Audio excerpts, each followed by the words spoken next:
Ayan, thank you so much. Ayan. Baka meron na tayong ano ha, jammer dyan, sabihin niyo lang po, para at least nakakanta kayo. Tapos, hindi kakain yung mga lalaki. Kayo lang. Uy, baka may request kayo, yung birthday girl, baka mamaya may request. Kami hindi po kami okay sa gano'n eh. Kasi baka mamaya matanggalan kami ng trabaho. Sige na, mag-request ka naman, birthday mo naman eh. Apakayabang mo porkit ang daming pagkain sa harapan ninyo. May bagong dating na, hello, Junjun. Junel. Diba?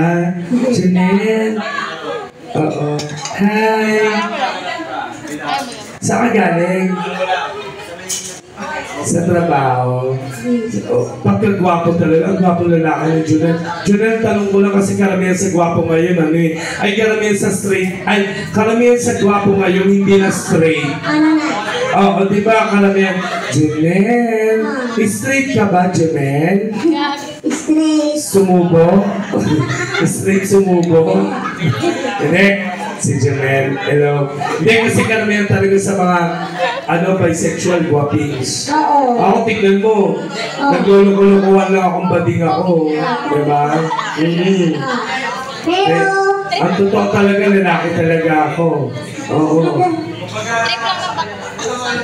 Kapag meron kayong request or gusto niyo panoorin yung buhay ko, nandito lang siya. Ayan o. Ang gwapo-gwapo ko dito. patingin daw. Baka mamaya magpa-picture kayo sa akin, ayan pag tinag niyo Alan Diaz, makikita niyo na kami. Ayan. Panoorin niyo ako sa Rated Corina. Ay, may may ads na. It was considered a job to me, like a missionary job. Ayan. Panoorin niyo ako dyan, ha?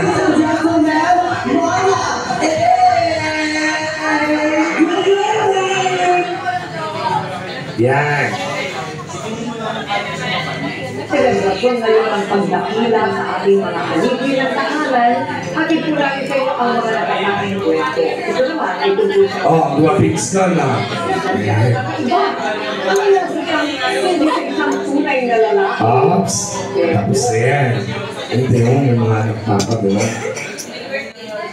Basta pagka gusto niyo kumanta, sabihin na lang sa amin, ha?